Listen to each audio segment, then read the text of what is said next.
All right, so we are discussing this problem 3, which is part of your homework number 2, and we just discussed how you need to calculate A infinity.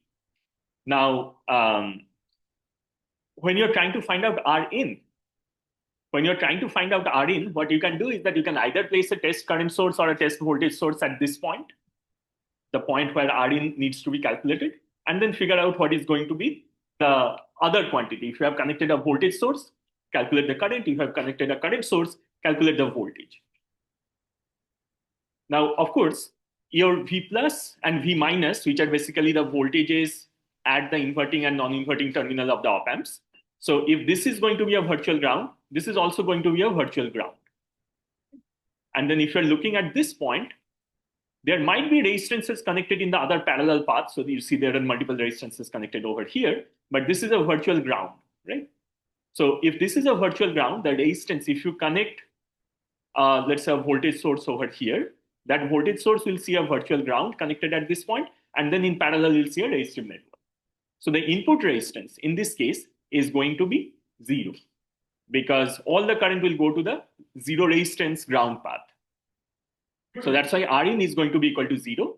However, there are 3 questions on how to calculate R out, right? And when you're trying to calculate R out, first thing that you need to notice is that R out is asked in between these 2 terminals. So first terminal is over here, and the second terminal is here, right? So the resistance looking into the op amp, you basically see a ground, but that ground is connected to your bottom terminal over here, right? When you're trying to find out R out. So this is very different from the case when you're trying to, if you try to find out R out between this point and let's say the ground over here. So those are 2 different scenarios. So always look for which terminals does the, for example, let's say this arrow that has been drawn over here, and you need to find out the R out looking toward the arrow at these 2 terminals. So be cautious about the fact that the bottom terminal is basically the output of the ground, and that is connected to ground. This is different from the scenario where you need to look at the R out at this point. Let's say this is R out 1, and if you wanted to look at R out 2. So R out 2 would have been 0, because that's when you're looking into the op amp and seeing a ground terminal. And this part is also connected to ground. So in between ground and ground, you basically have 0 resistance. So that would have been different. But here, you're looking into the R out, looking into these 2 terminals over here.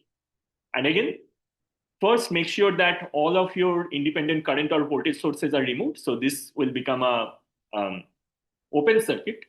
And if you do that, your circuit will start looking like this, right? That you apply your test voltage source or test current source between these 2 terminals. So remember that this terminal is the bottom terminal of your test voltage source. And inside the op amp also you have this ground, right? So this is different from looking into the op amp's output from here. So you connect your test voltage source at this point. What do you see? You see a R3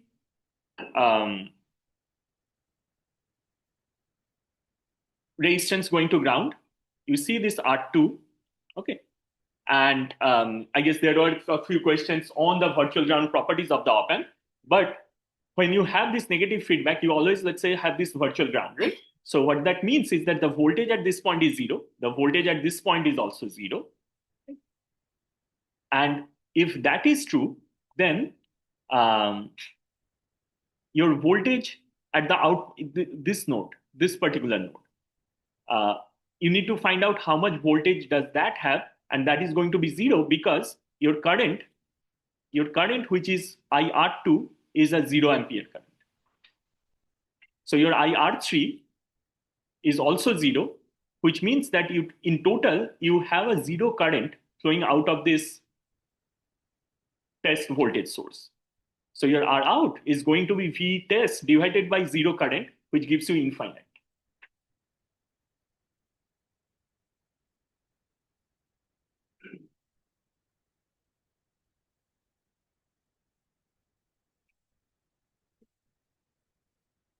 So always think about how much current, and again, we can discuss some of these things after the class as well, because I think today's lecture, I want to finish the frequency response. But think about where those resistors are connected, what is the current flowing through them, and depending on that, you'll eventually figure out what would be the Rin and Rout. So I know that there are questions, but let's discuss that after the class. But I'm showing you how this calculation is done in this case.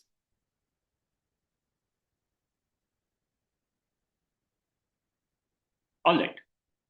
So for today, let's discuss the remaining concepts on op-amp's frequency response.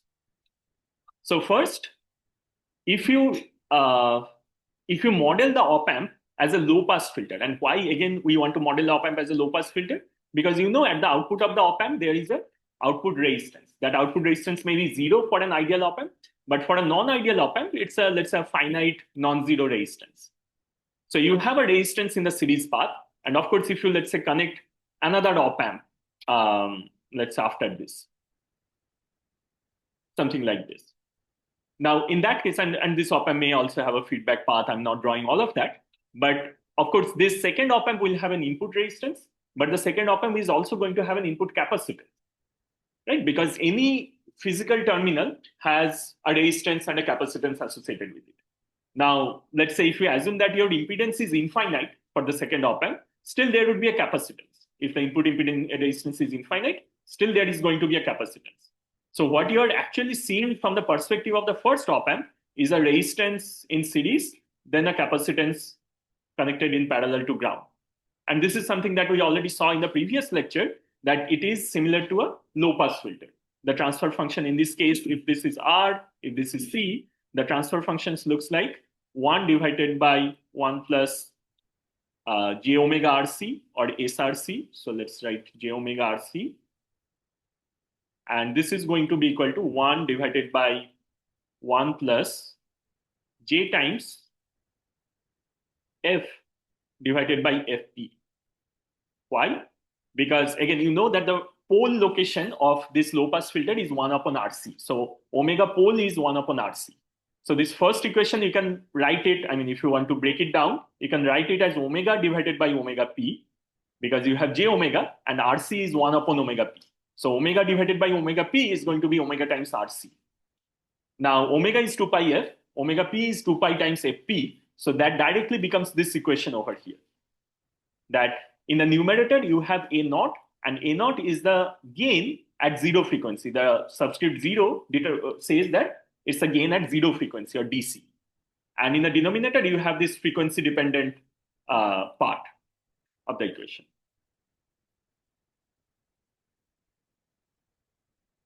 Now, as you have seen in the previous lecture, that the value of the gain is A naught when the frequency is very small, frequency is close to 0, let's say. The value becomes A naught over root 2 when you are exactly at the pole frequency. And the value is almost equal to A naught times FP divided by F when F is much, much larger than FP. That's what you can directly conclude from the equation that was shown earlier. And we have seen that when you're beyond the pole frequency, you have a minus 20 dB per decade kind of slope.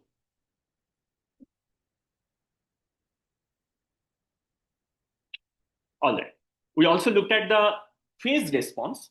So just like, so in this case, you are dealing with a complex number, and you know how to find out the phase of the complex number. That is going to be tan inverse of imaginary over real.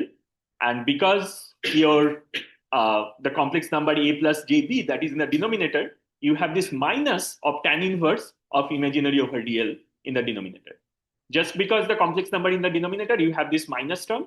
Again, if you look back to your complex number theory, you'll see why this minus term is coming in. But then you have tan inverse F over FP, which is basically imaginary part over the real part. And in this case, the real part is 1. Now, if you now find out what happens when F is much, much less than FP. So if your frequency is much lower than your pole frequency, your phase is going to be 0, because minus tan inverse of F over FP is going to tend towards 0 if F is much, much lower than, much, much less than FP. When F is equal to FP, you have tan inverse of 1, that is minus 45 degrees. And when F is much, much larger than FP, you are going to have minus 90 degrees, because tan inverse of F over FP, when F is much, much larger than FP, let's say it becomes tan inverse of infinity. So minus tan inverse of infinity is minus 90 degrees. So whenever you have a pole, just like you have a 20 dB per decade degradation or 20 dB per decade reduction in gain, you also have a change in phase. And for every pole, there is a 90-degree change in phase. At the exact location of the pole, there will be a 45-degree change, but the change in phase will start even before the location of the pole, and it will continue increasing till 90-degree phase shift is achieved, and that can happen at infinitely large frequencies. Right? So at infinitely large frequency, you'll have a 90-degree phase shift because of a pole. Again, this concept will be very important when we discuss the internal structure of the op-amp, and we'll go back to that. Okay. Now, if you assume that your A, the feed forward path gain A, instead of being a, so earlier in the loop gain theory, what you learned is T is your loop gain, which is A times beta, right? And A was a fixed constant quantity, beta was something that you found out, and A times beta gave you the loop gain. Now, if your A is not a constant quantity, if it changes with frequency, let's say A looks like this as a function of frequency. A looks like A naught divided by 1 plus J times F over Fp or F over F1, but F1 or Fp is your pole frequency. So in that case, your T, which is A times beta, that is just going to be a multiplication of this times beta, right? So you can write your T as a function of frequency as T naught divided by 1 plus J times F over F pole, the pole frequency. So it's the same equation. It's just that in the numerator, now you have A naught times B, and A naught times B is something that you're representing as T naught. So if you have A naught over here, you just represent that with T naught. So your T, the loop gain as a function of frequency is going to be the loop gain at zero frequency divided by 1 plus J times F over F1. But F1 is again your frequency of the pole.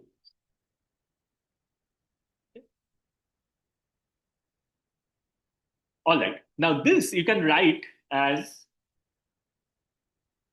because your T naught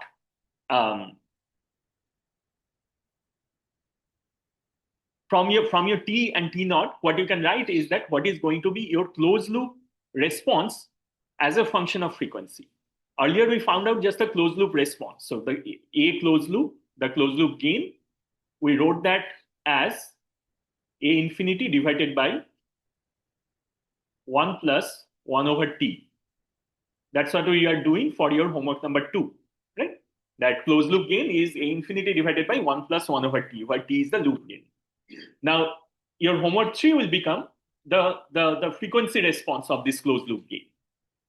So your frequency response of the closed loop gain is just going to be A infinity, because for an ideal op-amp with infinite gain, infinite input impedance, and zero output impedance, you also assume that the op-amp has infinite bandwidth. So in the numerator, it does not affect at all. If it is an ideal op-amp, the numerator stays the same. It's just the A infinity. Where would you see the change? You'll see the change in the denominator where you had T, 1 upon T basically. And instead of just 1 upon T, now T is a function of frequency. So you have 1 upon T as a function of frequency. All right. So now, since you already know T as a function of frequency is T naught divided by 1 plus J times F over F1, you just replace your 1 over T with that. So your T naught is going to the denominator over here because you have 1 over T. 1 over T is 1 plus J times F over F naught or F1 divided by T naught. That's what you are replacing here. Okay. Now, if your frequency is much, much higher than the pole frequency, if the frequency that you are interested in, let's say that is much, much higher than this pole frequency, in that case, 1 plus J times F over F1, because F over F1 will be a large number if F is much, much larger than F1, and F1 is this bandwidth or the pole frequency. So you might see different nomenclatures in different books. Sometimes it may be written as F1, sometimes it might be written as Fp, denoting the pole frequency, or sometimes it might be denoted at F subscript bandwidth, F subscript BW, because that's the bandwidth of your system. So now if you're interested in a frequency which is much, much larger than F1, your 1 plus that large quantity can be approximated almost as just the large quantity. So you neglect this 1, and what you end up with is A infinity divided by 1 plus J times F divided by T naught times F1.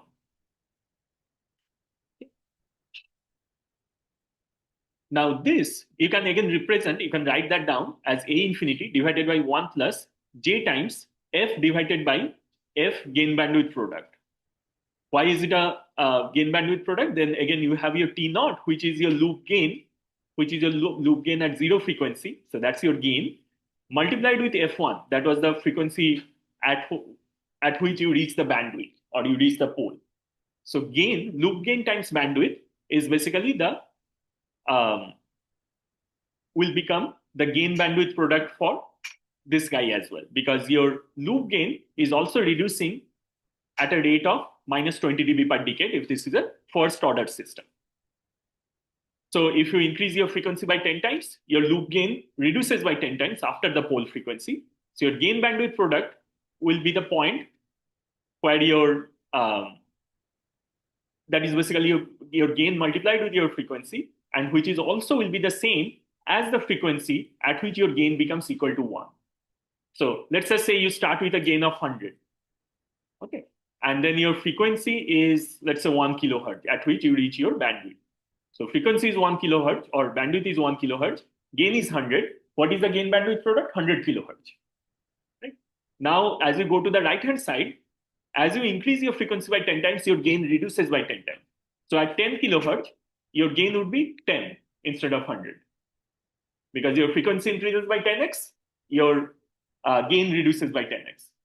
And at 100 kilohertz, your gain will be equal to 1, right? Again, reducing by another factor of 10. So your gain bandwidth product, which is 100 multiplied with 1 kilohertz, that stays constant for a first order system, even if you're on the right-hand side of the bandwidth or your right-hand side of the pole. So T naught times F1, that's basically your gain bandwidth product. Right. So now this, which is basically the closed loop gain. So let's just call it the closed loop gain as a function of frequency, which is basically written over here as well. So closed loop gain as a function of frequency is A infinity divided by 1 plus J times F over F of gain bandwidth product. So that's another way of representing your closed loop gain. Now the pole frequency of this closed loop gain, if you just look into this equation, if you look into just this equation, you see that it is very similar to what we had written earlier. So let me just go up a little bit.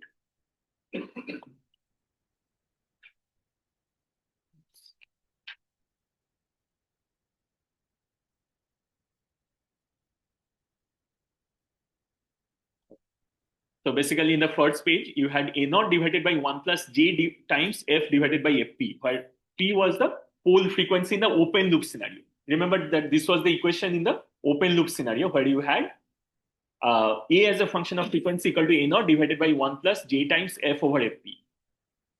Now here you are writing the closed loop gain as a function of frequency, and that also looks very similar. It's A infinity divided by 1 plus J times F over F GBW. Instead of F bandwidth, now it has become F gain bandwidth.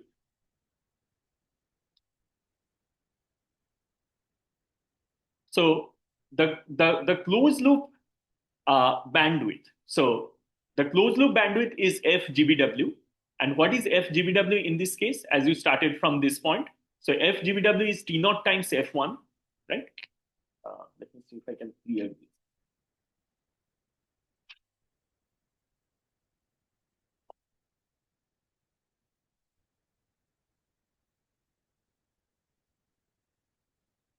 So this equation over here is of the same form as the first equation that we started with. That A infinity is in the numerator, and then you have a 1 plus J times F over F, some sort of a bandwidth. Now this is the closed loop bandwidth. Remember that the first equation was open loop bandwidth. Right? When you written down A infinity, or basically, go back once again. So this was your open loop bandwidth, and this was your open loop gain. Now what you are writing here is the closed loop bandwidth. So in a closed loop scenario, you have the same equation, same format of the equation, and you have A infinity divided by 1 plus J times F over F GBW. So F GBW is basically your closed loop bandwidth in this case. And what is F GBW? That is T naught times F1, as you saw from this previous equation. So T naught times F1 is what? T naught is A naught times beta. times F1. So A naught times beta times F1 is basically your closed loop gain bandwidth product. Your open loop gain bandwidth product was A naught times F1. In the open loop, you had A naught as your gain and F1 as your pole frequency. But in the closed loop scenario, you see that your beta is being multiplied with this A naught times F1.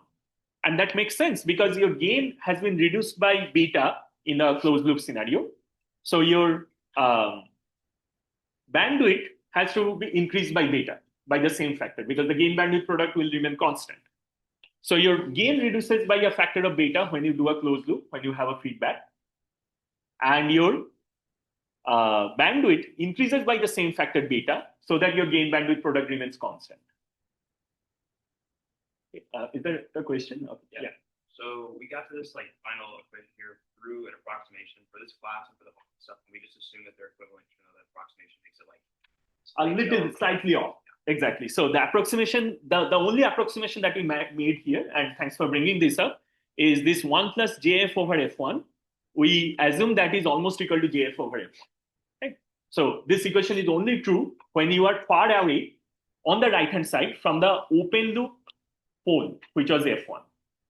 Okay? So as long as you're on the right-hand side of this open loop pole, and let's say this 1 plus JF over F1, that can be approximated as JF over F1, and you can ignore this term 1, this equation holds true. All right. So that's all there is in terms of, let's say, the frequency response. So let's look at a few problems. So maybe we can start with what's there in homework 3 and look at a few example problems which are very similar to homework 3. There are more example problems in this op-amp frequency response notes. So please look into those as well. I'm not going through all the problems because there are probably like 4 or 5 problems in this particular document. And then you have the homework 3 problems. So let me first go through problems which are very similar to your homework 3. So let's say you are using an LM321 op-amp, which is again something that you'll be using in your lab number 2. And for that, your input impedance is 1.2 mega ohm. Your output resistance is 1 kilo ohm. The gain of the op-amp is, let's say, 55,000. Right? That's a kind of a real op-amp scenario. So you're given this additional information here in homework 3 is that when the LM321 op-amp is used in a feedback loop with beta equal to 1, the bandwidth of the overall amplifier is 2 megahertz. That's an important information. So it says,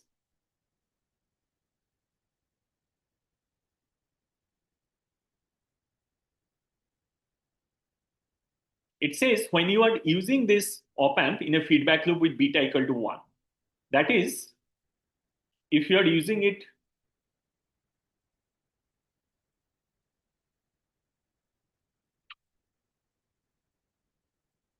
let's say with a feedback factor which is equal to 1. So maybe you can, let's say, apply your, or you can just use it as a buffer, a standard buffer, where you can apply your input at the positive terminal, for example, and then your negative terminal is connected back to the input. So in that case, your beta is going to be 1 because your feedback factor is the entire output. You're feeding back the entire output back to the input side. So in those scenarios, your beta or feedback factor becomes 1. Now, if your beta is 1, it says that the bandwidth of the overall amplifier is 2 megahertz. It does not say the bandwidth of the op-amp is 2 megahertz. It says the bandwidth of the overall amplifier is 2 megahertz. What is the difference between the two? The op-amp can have a small amount of bandwidth. So let's go back to this gain bandwidth curve again. So let's say the op-amp has a gain of A. If you are plotting gain on the y-axis and frequency on the x-axis, the op-amp has a gain of A. Let's say the op-amp has a bandwidth of, let's say you represent it as Fp. And then on the right-hand side, what would happen is that the frequency increases by 10 times, gain reduces by 10 times if it is a first order op-amp. Again, that's the assumption. So with feedback, you already know that the gain reduces. Your gain, instead of A, it will become A divided by A plus, or 1 plus A beta. So your gain will become A divided by 1 plus A beta. And if A was very high to start with, which is the case here, because your gain to start with was 55,000, the DC gain of the op-amp. So let's call it A0, the DC gain of the op-amp is 55,000. That's already very high. And it is close to infinity. So if you divide your numerator and denominator with A0, you'll see you'll get 1 divided by 1 over 55,000, which is very close to 0, plus beta. So you basically have 1 over beta. So your gain has reduced to just 1 over beta from our original gain of, let's say, A0. Or you can think of it in this way, is that the A0 is divided by a factor of 1 plus A0 beta, right? So your gain reduces. So your gain reduces by some factor, which means that your bandwidth increases by the same factor, because the gain bandwidth product remains constant for the first order system. And that's what this particular comment means, that the bandwidth of the overall amplifier of 2 megahertz is when your beta is equal to 1. That when your beta is equal to 1, your 1 over beta is also equal to 1. Right? So you have a unity gain scenario. Your gain is equal to 1 when you have beta equal to 1, because your A was very, very high. So in a unity gain scenario, it says the bandwidth of the overall amplifier is 2 megahertz. What is the unity gain scenario? Here, that when your gain is equal to 0 dB, which is equal to 1 in linear scale. So your beta equal to 1, that basically means that you're talking about the gain bandwidth product, the crossover of this gain curve with, or the frequency at which your gain crosses 0 dB point. So that's the meaning of beta equal to 1. So it says that this is 2 megahertz. So this point is 2 megahertz. That's what is given in the question. And now they are asking you to find out A infinity, finding out beta, finding out T0, finding out FCL for each of these circuits below. So let's take an example. Let's say maybe the first one.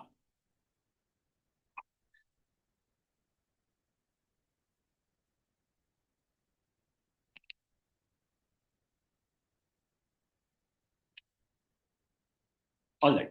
So that was your homework 3 problem. Now in this example problem that I'm showing here, the numbers are a little different, but the circuit is exactly the same.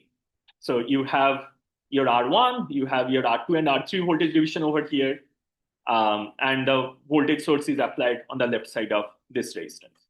Okay. All right. So if you try to find out A infinity, that's the first step again, and you already know that this is basically a very simple non-inverting amplifier. So I'm not going through the derivation once again, but you know that for a non-inverting amplifier, the gain is going to be 1 plus R2 over R1. So your gain is 1 plus R2 over R1. That's what you proved.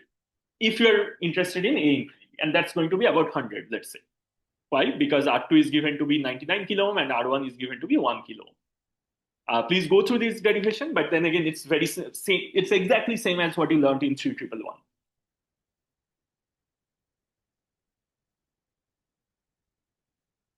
Okay.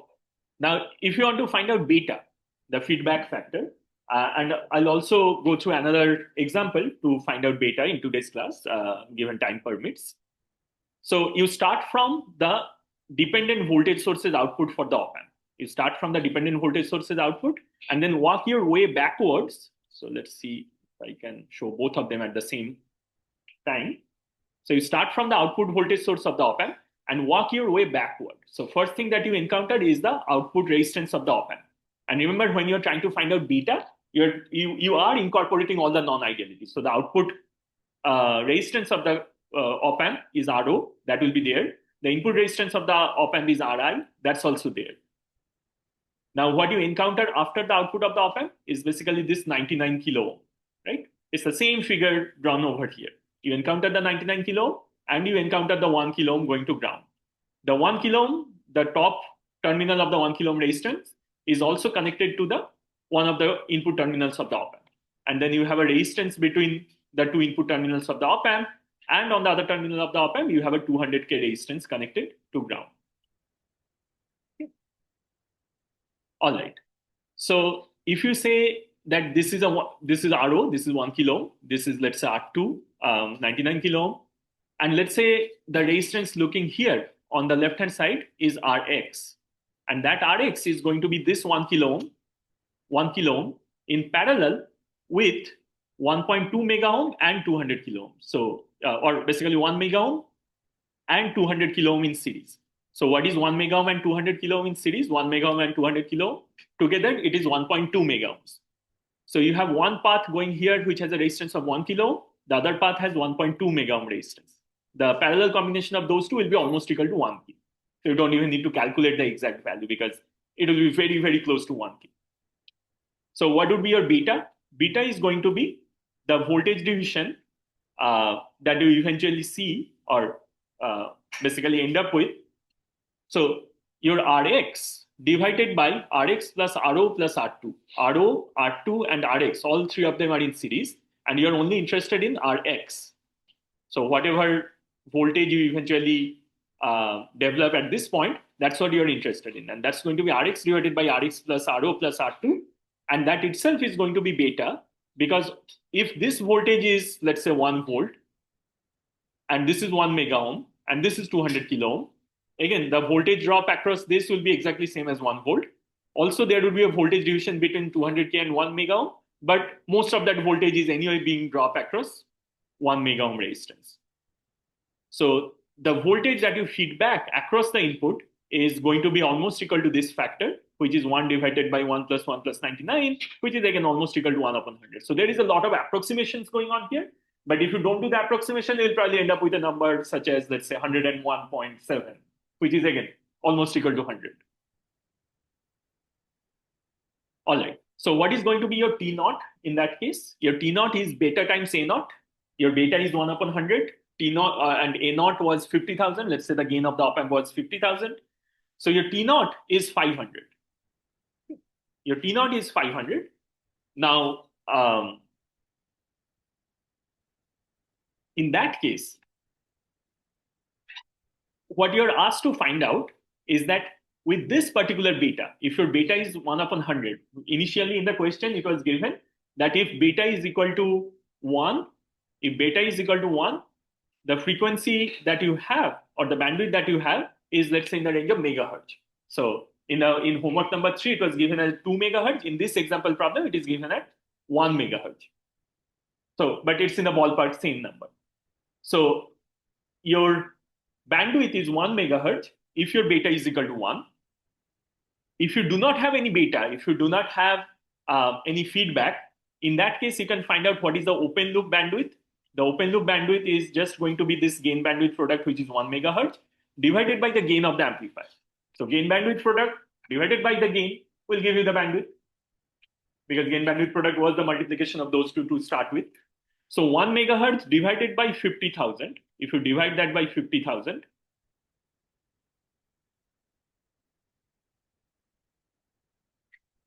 you get 20 hertz.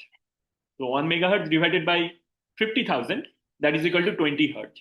So which means that the original bandwidth of the op amp was only 20 hertz. Even though the gain was 50,000, gain was very high, the bandwidth of the op amp was 20 hertz. So it was almost of no use, right? Because you're just amplifying signals which are in the range of 20 hertz. So if you want to make the amplifier useful, what we did in this case, we used it in a feedback loop with a feedback factor beta is equal to 1 upon 100. What that means is that your gain was reduced by 100 times. So from 50,000, your gain was reduced to 500. So this should be 500.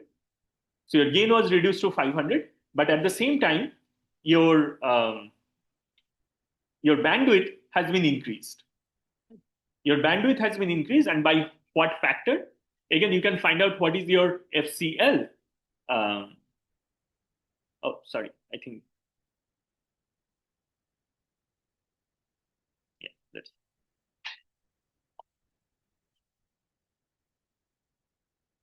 So if you're trying to find out your closed loop bandwidth, so in the derivations that we saw in today's class, that's going to be T naught times F1.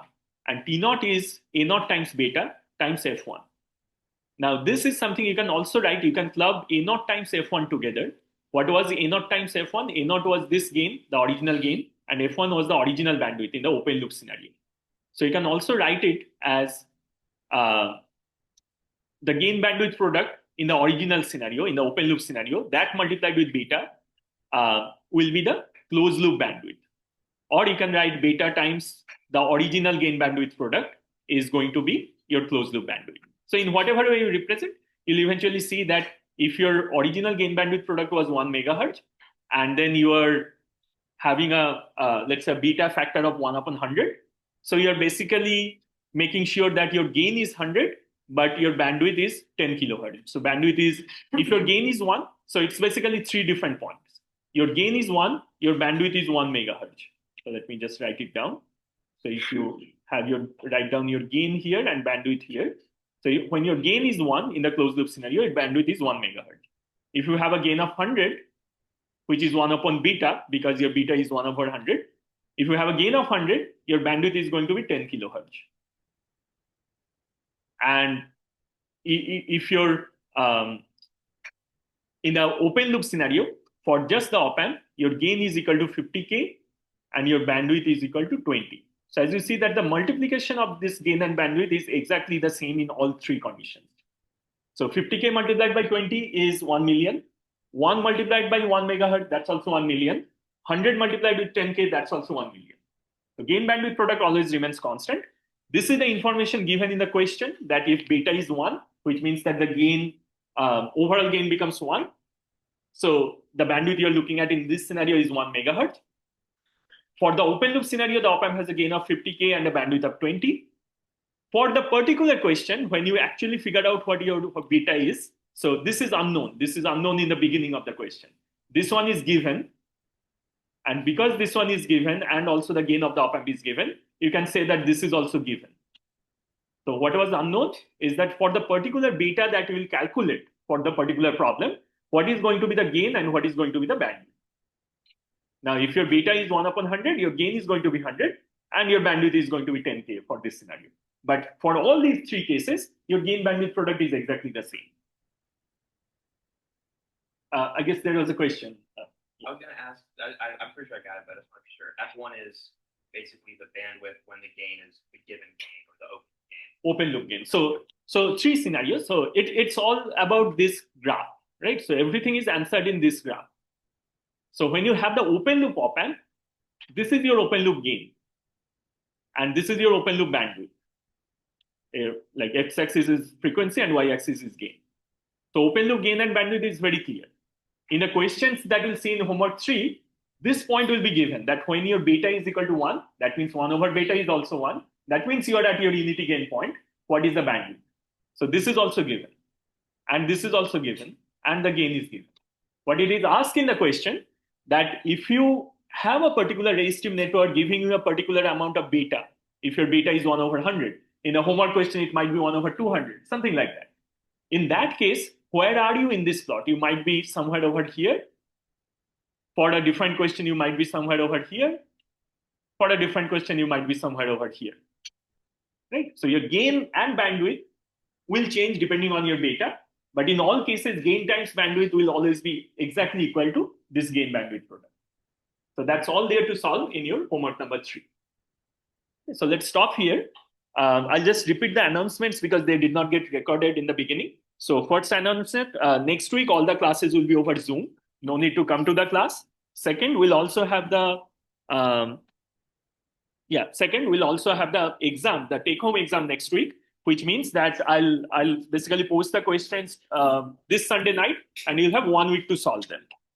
And your lab 2 is also going to start next week. The week after that, there will be no labs, but if you're, let's say, missed out on one of the labs, and if you want to repeat it, you can do that on the week after. So with that, I'll see you on Zoom on Monday.